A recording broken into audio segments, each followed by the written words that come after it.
Instinct and Intuition by Robert Crosbie, read by Dave Marsland of Cardiff Theosophical Society. Instinct is a direct perception of what is right within its own realm. Intuition is a direct cognition of the truth in all things. Reason is, as it were, the balance between instinct and intuition. Animals have right instinct in regard to what to eat and in regard to what is dangerous to them, for their instinct is acquired experience. But they do not reason in their instincts, they feel them. We reason about both our instincts, for we have some, and our intuitions, and usually reason ourselves into a false position from a false basis of thinking. Reason is an instrument we are working with, but if we start with wrong premises, we are bound to come to false conclusions, however faultless the reasoning.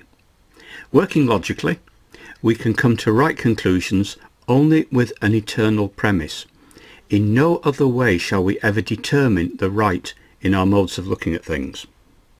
In trying to understand instinct and intuition, therefore, we shall have to ascertain their true foundation. Certainly, there must be a deep meaning in and a deep cause for their existence. Looking upon the animal kingdom, and seeing therein actions proceeding for the welfare of the different animal beings, we call those actions on their part instinct, without at all realizing that something produced that instinct. It could not arise of itself. It must have been a production, as all things in this or any universe are productions. The statement of the ancient wisdom religion is that at the root of every being of every grade, of every form, and of every kind, there is one reality, spirit and spirit alone. From spirit have come all productions.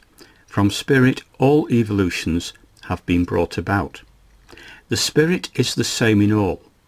The acquisition differs in accordance with the degree of progress of the individual or being, for evolutions proceed on individual lines.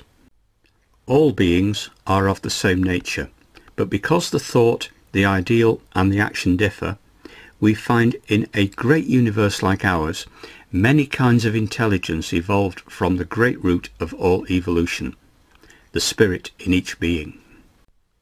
All beings below man are evolutions, each in its own degree. Even in the mineral kingdom there is form. Whether that form be of a crystal or an atom, it is a spiritual something with a psychic nature, expressing itself according to its own acquired nature. Crystals have their own particular sympathies and antipathies, their own attractions and repulsions. Are these mechanical? Not in the least. They are inherent instinct, an unerring faculty which is but that spark of the divine lurking in every particle in organic matter. If the mineral kingdom did not have a psychic intelligence, man could never use it. The same is true with the vegetable and animal kingdoms, which each adds something to the mere psychical intelligence of the mineral kingdom in a limited way.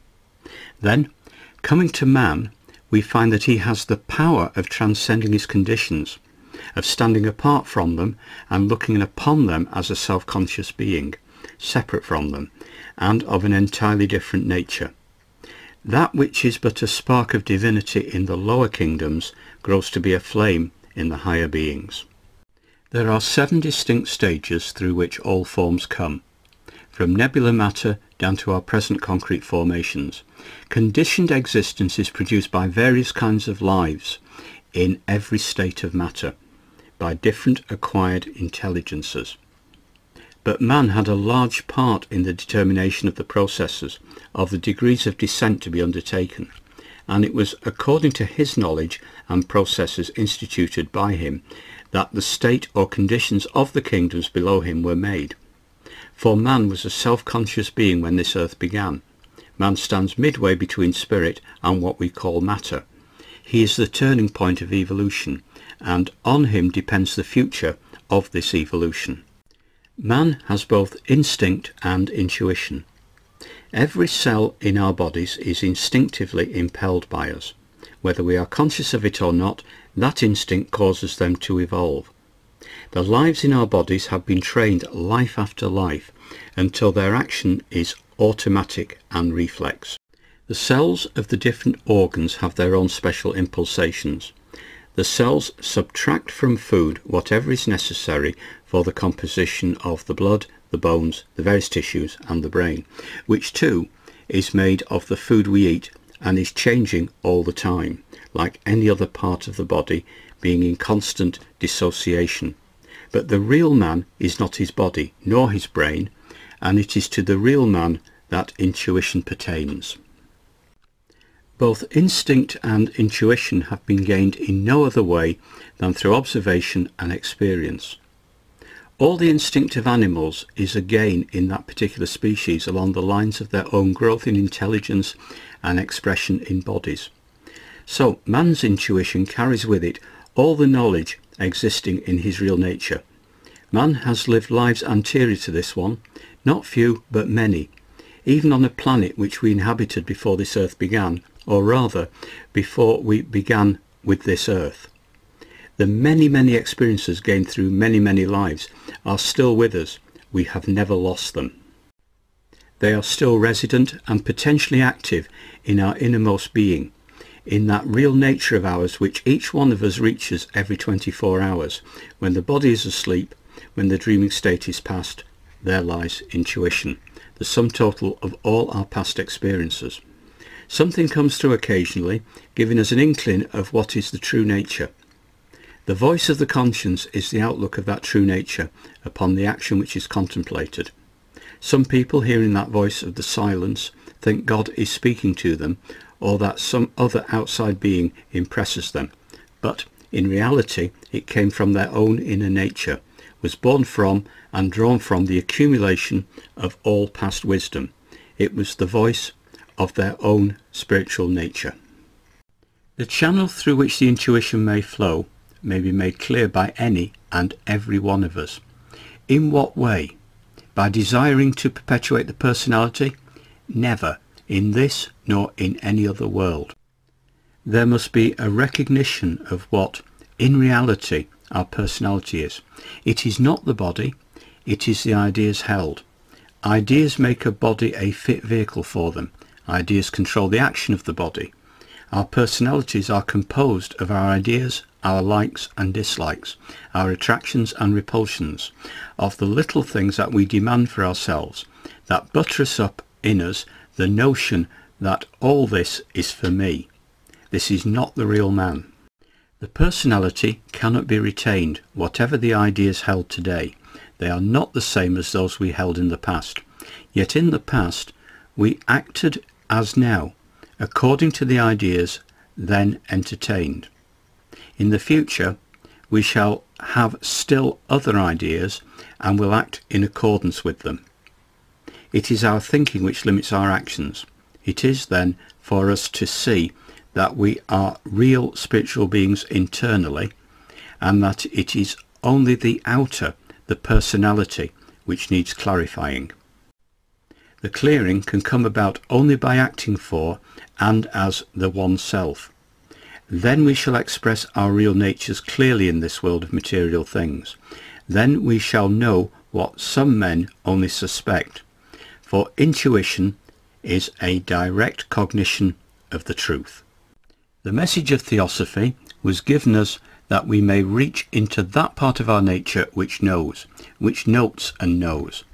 This is not an impossible task, for we are not poor miserable sinners, and others have accomplished it. They went this way and tested out for themselves, as is the only true way for everyone.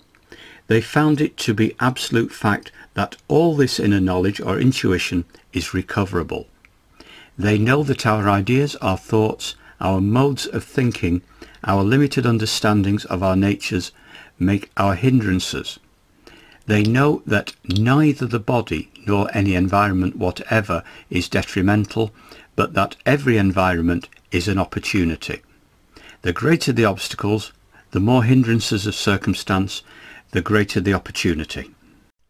If we could but be wise enough, if we could open our eyes wide enough to see, we could learn something from the various instincts perceived in the kingdoms below us.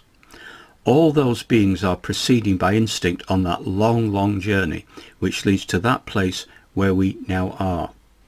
If we are wise, by intuition we will also proceed on that small old path which leads far away, the path that all the predecessors of all time have trodden.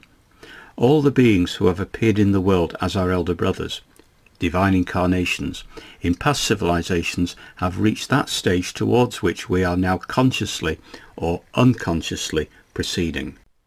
Our intuition is not so asleep as we think. It is shining in us all the time. If we will only remove the false conceptions which prevent us now from seeing, those of us who are operating on this side of the dark veil can draw that veil aside and let the light shine through.